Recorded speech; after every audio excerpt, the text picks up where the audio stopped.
कादंबरीचं नाव जाणता राजा, पृष्ठ क्रमांक 6. पण या सर्वांहून एक बलाढ्य गोष्ट त्यांच्या काळजात होती. कोणती? आत्मविश्वास, कठोर ध्येयनिष्ठा आणि नितांत श्रद्धा. अंधश्रद्धा नव्हे, भाबडी अंधश्रद्धाही नव्हे, बुद्धिनिष्ठ श्रद्धा, अभ्यासपूर्ण श्रद्धा. आणि याच भावनांनी भारावलेली मावळी भावंडे. अशाच असंख्य भावंडांना ते हाका मारीत होते, न बोलत्या शब्दांत.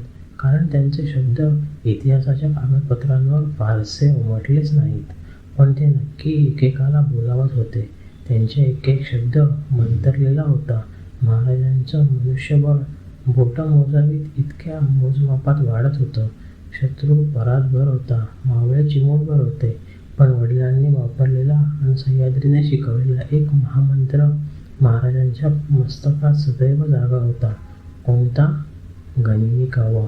शत्रूच्या जास्तीत जास्त फौजेचा आपल्या कमीत कमी फौजेनिशी आणि कमीत कमी युद्धनीतीनिशी कमीत कमी वेळात पूर्ण पराभव करण्याची शक्ती होती या गनिमी काव्यात. स्वराज्य हवे की बाप हवा? जिजाऊसाहेब आणि शिवाजीराजे शहाजीराजांना भेटण्यासाठी बंगळुरास गेले. शहाजीराजांचा मुक्काम तिथं होता. तिथूनच ते आपल्या कानडी मुलखातील जहागिरीचा कारभार पाहत होते. पुण्याहून ही मायलेकर बंगळुरास आली. शहाजीराजांचे सर्वच कुटुंबीय एकत्र येण्याचा आणि सुमारे 2 वर्षे एकत्र राहण्याचा हा योग होता.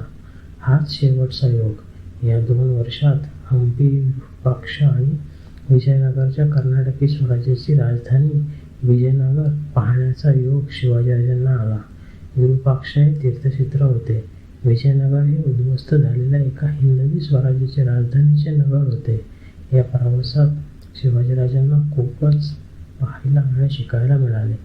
एवढे बलाढ्य साम्राज्य एका राक्षस तागडीच्या लढाईत धुळीला कसे काय मिळाले? हा शेवटचा रामराजा कुठे चुकला? त्याच्या कारभारात आणि लष्करात अशा कोणत्या जबर उणीव झाल्या की अवघ्या एका मोठ्या पराभवाने त्याचे साम्राज्यच भुईसपाट व्हावे?